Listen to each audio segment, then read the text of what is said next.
বিএনপির লোকেরা গত নির্বাচনে টাকায় বেচাকেনা হয়েছে না হয়নি? এমনকি সহসভাপতি জাতীয় কি বলে দল গঠনের পর থেকে তিনিও বিরাট টাকায় বিক্রি হয়ে গেছে। কথা বলেন ঠিক না ঠিক? তাহলে বিএনপির নেতাকর্মী জাতীয় সংসদের নির্বাচনে টাকায় বেচাকেনা হয়েছে, জাতীয় পার্টির লোক বেচাকেনা হয়েছে না হয়নি? হয়েছে। চরমনায় হুজুরের হাত পাকা, তিনিও কিন্তু কখনো সরকারের পক্ষে ছিল, কখনো বিপক্ষে ছিল। কথা বলেন ঠিক না বেঠিক? তাহলে সবাই টাকার কাছে বিক্রি হয়ে গেছে। একটা দল, একটা সংগঠন নেতাদের ফাঁসির কাস্টে ঝুলাইছে, কিন্তু টাকায় বিক্রি হয়নি। কথা কি ঠিক? কথা কি ঠিক? সে দলের নামটা নাই, আমি নাই বললাম, কিন্তু একটা দল, একটা দল, একটা দল, একটা দল টাকায় বিক্রি হয়নি। কথা বলেন ঠিক না ঠিক? আল্লামা সাঈদীর যখন ফাঁসির কাস্টে নিয়ে যায়, আল্লামা সাঈদীর যখন মৃত্যুর রায় হয়, আল্লামা সাঈদীর যখন মারার পরিকল্পনা হয়, শেখ হাসিনা দূত পাঠাই দিয়ে বলেছিলেন, হুজুর আপনি ইসলামী দল থেকে বেরিয়ে আসেন, যা চাবেন তাই দেব, আপনাকে দেশের রাষ্ট্রপতি বানিয়ে দেব, আপনাকে দেশের এই দেব সেই দেব। আল্লামা সাঈদী বলেছিলেন, এই প্রস্তাবটা দেওয়ার সাহস তুমি পেলে কোথায়? এর নাম বাঘের বাচ্চা, এর নাম বাঘের বাচ্চা। তুমি আমার কাছে এই প্রস্তাবটা দেওয়ার সাহস পেলে কোথায়? তোমাকে এই সাহস কে দিল যে আমি দল পরিবর্তন করব? শেখ হাসিনা হুঙ্কার দিয়ে বলল, আপনাকে কিন্তু মেরে দেওয়া হবে। আল্লামা সাঈদী বলেন, একবার নয়, দুইবার নয়, তিনবার নয়, যতবার জীবিত হব ততবারই মরতে পারি, কিন্তু তোমার মতন ফেরাউনির বাচ্চার কাছে আমি মাথা নত করতে রাজি না, রাজি না, রাজি না। মামুনুল হক একটা ওয়াজ করেছে, শুনেছেন নিশ্চয় আপনারা। উনি বলেছেন, এক গ্লাস পানি নাও,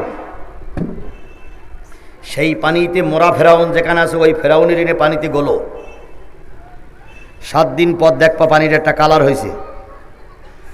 এই 7 দিন পরে আবার নমরুদ্দিন নিয়ে এসো, যে কবরে আছে সেখান থেকে তুলে নিয়ে এসে ওই পানির ভিতরে গোলো, গোলার পরে আরেকটা রং হবে।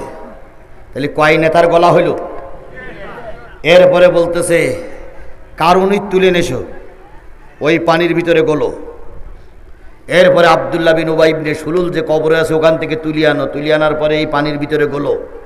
4 নেতারে এক পানির ভিতরে গুললি, ওই পানির যে কালার হবে, ওই পানি যদি কোনো মাকে খাওয়ানো হয়, সেই মায়ের পেটের থেকে যদি কোনো মেয়ে সন্তান জন্ম নেয়, সেটাই হলো বাংলাদেশের শেখ হাসিনা, শেখ হাসিনা, শেখ হাসিনা।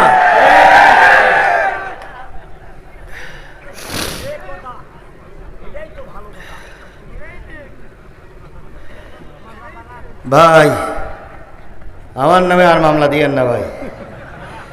যদি এই কথা শুনে কারো রাগ হয়, তাহলে মামলাটা কার নামে দিতে হবে? মামুনুল হকের বিরুদ্ধে, কারণ মামুনুল হকের কথা আমি রিলে করলাম। বিএনপি, জাতীয় বিএনপি, জামাতের লোক সবাই জানে মামুনুল হকের কথাটা 100% সত্য। এত বড় হিটলার, এত বড় রক্ত পিপাসু, এত বড় হায়না, এত বড় জঙ্গি, এত বড় সন্ত্রাসী বাংলার ইতিহাসে আর পৃথিবীতে কেউ দেখিনি। কথা বলেন ঠিক না বেঠিক? সকল রেকর্ড ভঙ্গ করেছে এই শেখ হাসিনা, সকল রেকর্ড ভেঙে ফেলেছে এই শেখ হাসিনা। এ কলঙ্কিত মায়ের কলঙ্কিত সন্তান, এ নেতৃত্ব দানকারীদের জন্য সবচেয়ে কলঙ্কিত, কলঙ্কিত, কলঙ্কিত।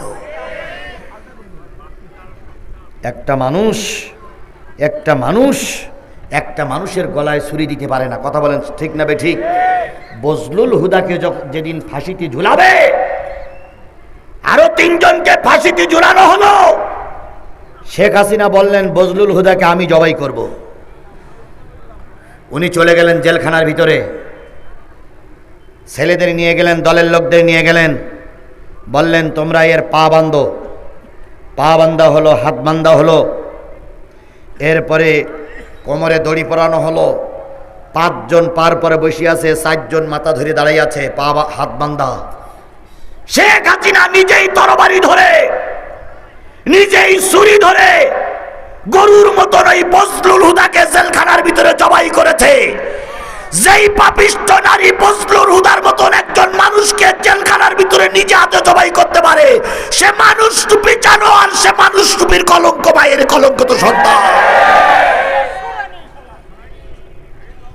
আর এই কথা শোনার পরে 2-1 জন মুখ কালো করতে চাও, তোমারও রক্তের ভিতরে ওই ভেজাল রক্ত। একটাও মাথা উঁচু করতে দেব না, যেটা মাথা উঁচু করবে কাল্লা আলাদা করে ফেলানো হবে। 2023 সালের 14ই নভেম্বর আর 2024 সালের 14ই নভেম্বর এক নয়। কথা বললি জিব্বা টেনে ছিঁড়ে ফেলবো।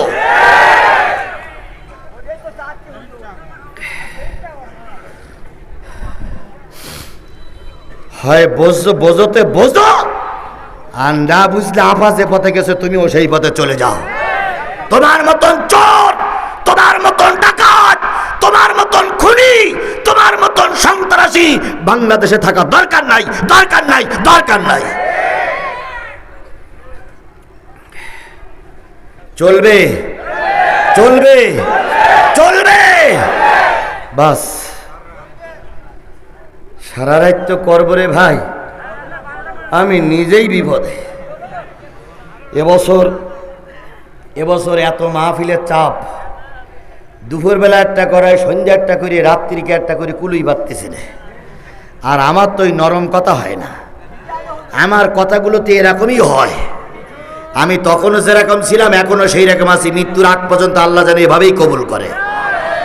আবু জাহেল ডাক দিয়ে বলল, হুজুর মুহাম্মাদের বিরুদ্ধে অ্যাকশনে গেলে পারবা তো? কাব ইবনে মালিক মদিনার হুজুর বলল, অবশ্যই পারবো। আবু জাহেল বলল, কি প্রশ্ন করব আমি একটু শুনি। কাব ইবনে মালিক বলল, প্রথম প্রশ্ন করব শরিয়াতের। কিসের প্রশ্ন? 2 নম্বর, যদি শরিয়াতের প্রশ্নে তিনি জিতে যান, প্রশ্ন করব মারফতি। মারফতির প্রশ্নে যদি তিনি উদ্ধার হয়ে যান, প্রশ্ন করব আধ্যাত্মিক। 3টে প্রশ্নের যে কোনো একটা প্রশ্নে তিনি ধরা খেয়ে যাবেন। আর সেই সময় আপনারা এখন আমাকে 3 বস্তা টাকা দিয়ে যান, আর যদি জিতে যাই 4 বস্তা টাকা আপনারা আমাকে দেবেন। আবু জেহেল বলতেছে, যদি জিততে না পারো 3 বস্তা টাকা কি তুমি ফেরত দেবে? কাব ইবনে মালিক বলতেছে, পৃথিবীতে কেউ আমার সামনে জিততে পারেনি, আর মুহাম্মাদও জিততে পারবে না। এটাই হলো বড় অহংকার।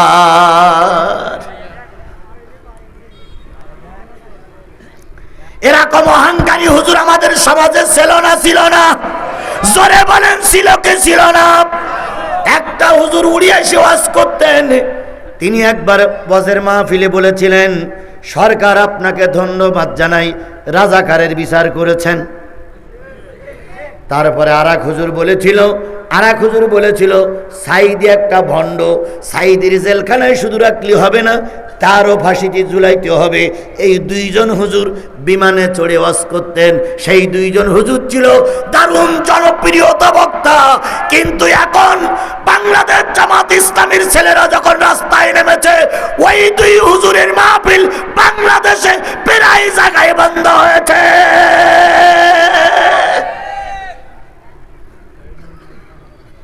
কাব ইবনে মালিক বলতেছে, আমার সামনে বহাস করে পারবে এমন কোন লোক নাই। নেতারা খুশি হয়ে গেল।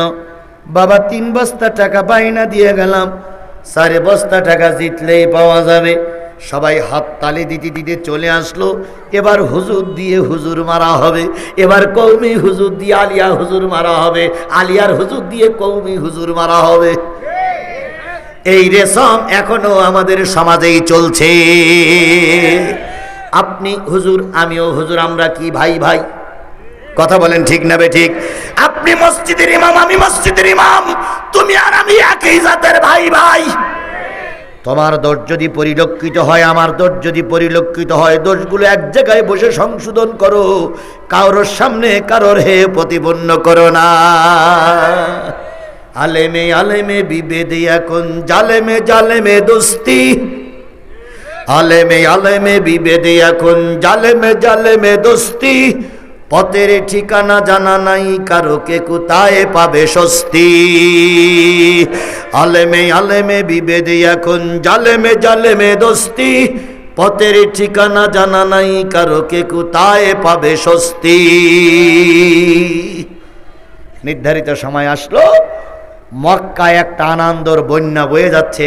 এবার মোহাম্মদ শেষ, মোহাম্মদ শেষ, মোহাম্মদ শেষ। জামাতের নেতৃবৃন্দকে যখন ফাঁসিতে ঝুলাইছিল, আবু জেহেলদের মতন এই বর্তমান যুগের আবু জেহেলেরা যারা চলে গেছে, এরাও আনন্দ করেছিল। অনেক হুজুররা আনন্দ মিছিল বের করেছিল, কথা বলেন ঠিক না ঠিক? অনেক হুজুররা টুপি মাথায় দিয়ে বগুড়ার সাত মাথায় স্লোগান দিয়েছিল, আল্লামা সাঈদীর ফাঁসি চাই, আল্লামা সাঈদীর ফাঁসি চাই। সে হুজুররা এই এলাকায় এখনো আছে, এখনো আছে, এখনো আছে। আমি কি কথাটা বাড়াই বললাম? এ আমার জাতি কথা কি বাড়াই বলতেছি? তাদেরকে আমরা সবাই চিনে রেখেছি, কথা বলেন ঠিক না বে ঠিক? মিষ্টি বন্ধ খেয়েছি, ইয়েস ইয়েস ইয়েস। এরা মিষ্টি বিতরণ করেছে। কাব ইবনে মালিক আসবে, আবু জেহেল বাহিনী ঢোল তাবলা বাজাইতে শুরু করলো। নবীজি কিছুই বুঝতে পারে না। নির্ধারিত সময় আসলো, 50,000 লিটল বাহিনী জোগাড় করা হলো। মোহাম্মদকে ঠকাইয়ে দেবে, সঙ্গে সঙ্গে 50,000 লোক তাকে মেরে ফেলবে। এটাই হলো ওদের ট্রাইব্যুনাল। ভাই, আমি কি মোনাজাত করে দেব? করব? তাহলে 2-1 উঠলে হবে না ভাই? সবাই আমার ভাই, কথা বলেন ঠিক না বে ঠিক? বিএনপি আমার ভাই, জামাত আমার ভাই, তাবলিগ আমার ভাই, সরবনাই আমার ভাই, হেফাজত আমার ভাই। কারণ সবাই আমরা কিওয়ালা? টুপিওয়ালা। সবাই আমরা নামাজি, কথা বলেন ঠিক না বে ঠিক? একই মসজিদে নামাজ পড়ি, একই জেলায় বসবাস করি। আমার শত্রু নেই, শত্রু সেই লোক যে কোরআনের শত্রু। সুতরাং আপনারা এখানে যারা বসে আছেন সবাই আমার ভাই নয়? আমি আপনার ভাই নয়? তাহলে এক ভাইকে বিপদে ফেলাই যদি আপনি চলে যান, আপনি কিসের ভাই? কাব ইবনে মালিক আসবে 14ই রবিউল আউয়াল, ভরা পূর্ণিমার রাতে। আবু জেহেল বাহিনী 50,000 লিটল বাহিনী এক জায়গায় করলো। সূরা কমারেই যাচ্ছি, 50,000 লিটল বাহিনী এক জায়গায় করে তেল মাখালো আর বলল, মোহাম্মদকে আজকে ঠকানো হবে, পিটাই মেরে ফেলমা, কারোর কোনো দোষ হবে না, জো হুকুম জাহাবানা। 50,000 লোক আসবে। সুন্দর মঞ্চ তৈরি করা হলো। মঞ্চে 2টো চেয়ার দেওয়া হলো। একজন হলো প্রধান বক্তার জন্য, আর একটা হলো ওই মাহফিলের সভাপতির জন্য। বলুন তো, প্রধান বক্তা আসতেছে মদিনার থেকে কয় বস্তা টাকা চুক্তি হয়েছে? 7 বস্তা। আর ওই মাহফিলের যিনি সভাপতি তার নাম কি? আবু জেহেল। আমরাও বগুড়ার মাটিতে দেখতাম ওলামা লীগের লোকদেরকে বায়না করে নিয়ে আসতো, আর আওয়ামী লীগের লোকেরা সেই মাহফিলের সভাপতি হয়ে বসে থাকতো। লোক হয়তো 30 জন, লোক হয়তো কয়জন? 30 জন। কারণ জনগণ জানতো ওই যে হুজুর আসতেছে ও ভণ্ড, আর যারা মাহফিল দিচ্ছে তারাও ভণ্ড। আমার ভাইয়েরা, 50,000 লোক লিটল বাহিনী। মঞ্চ তৈরি হয়ে গেল। 2টা চেয়ার, একটা সোনার চেয়ার আর একটা রূপোর চেয়ার। এক চেয়ারে বসবে প্রধান বক্তা, আর এক চেয়ারে বসবে প্রধান অতিথি কিংবা সভাপতি। এবার চেয়ার 2টো বানানো হয়ে গেল। বিরাট মঞ্চ তৈরি করা হলো।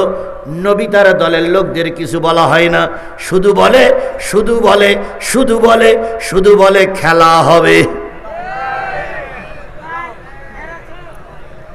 কি বলে?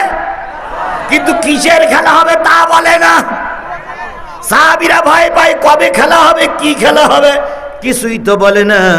শেষ পর্যন্ত 14ই রবিউল আউয়াল বিশাল সমাবেশ বসবে। সেই জায়গার আগের দিন নবীর কাছে একটা ছোট্ট সিরকুট লিখলো, মিস্টার আবু জেহেল, ও মোহাম্মদ, এত লোভ দেখালাম, এত ভয় দেখালাম, এত নারী দিতে চাইলাম, কালেমার দাওয়াত থেকে দূরে সরে গেলে না। আগামীকাল তোমার সঙ্গে বহস করার জন্য মদিনার থেকে একজন হুজুর আসবে। কালকে তুমি ময়দানে থেকো। যদি কালকে ময়দানে না থাকো, পরের দিন যেখানে পাবে সেখানেই জনগণ তোমাকে পিটাই মেরে ফেলবে। চিঠিটা নিয়ে গেলেন ওলীদ ইবনে মুগীরা নবীর সামনে। নবীজি চিঠিখানা পড়তে পারতেন না, নবী লিখতে পারতেন না, পড়তে পারতেন না। নবীজি বলেন, ওমর রে দেখো তো চিঠিতে কি লেখা আছে। ওমর চিঠিখানা দেখে দুই চোখের পানি ফেলায় কান্দে আর বলে, ইয়া রাসূলুল্লাহ, আমরা মনে হয় আপনাকে আর পাবো না, আপনি মনে হয় এবার বিদায় নেবেন। নবী বললেন, ওমর রে শুধু কালনি কাজ হয় না, বলো তো চিঠিতে কি লেখা আছে। ওমরও সব কিছু বললেন। বলার পরে নবী বললেন, ওমর উদু ইলা সাবিলি রব্বিকা বিল হিকমা, মানুষকে আল্লাহর পথে ডাকার জন্য আল্লাহ কিছু হিকমত বলে দিয়েছেন, তোমরা হিকমত অবলম্বন করো। আমার আল্লাহ এখনো বিদায় হয়নি, আমার আল্লাহ এখনো মারা যায়নি। ওই যুদ্ধে হোপলেস কেউ না, ভয় পেও না, আর আল্লাহ তোমার নবীর সাথেই আছে। বাংলাদেশ জামাত ইসলামের নেতারা যখন ফাঁসিতে ঝুলল, জামাত ইসলাম এবং শিবিররা ধারণা করে নিয়েছিল একদিন এরা বিদায় হবে। বাংলাদেশ জামাত ইসলামী এবং ইসলাম মনা দলগুলো একদিন ক্ষমতার মসনদে যাবে।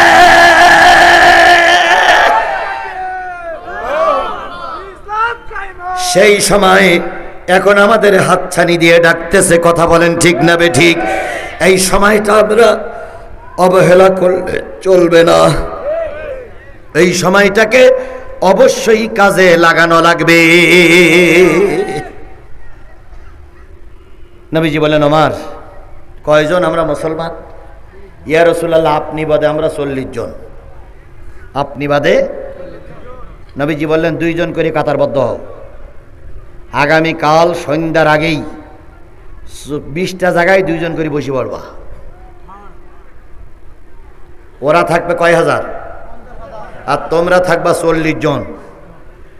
20 জায়গার থেকে দাঁড়িয়ে বলবা, অন্যায় কোনো বিচার আমরা মানি না।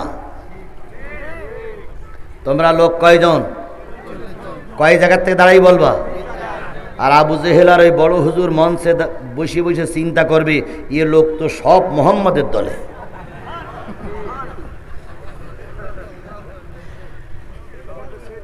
এর নাম আছে উদু ইলা সাবিলি রব্বিকা বিল হিকমা। এটা হলো হিকমা।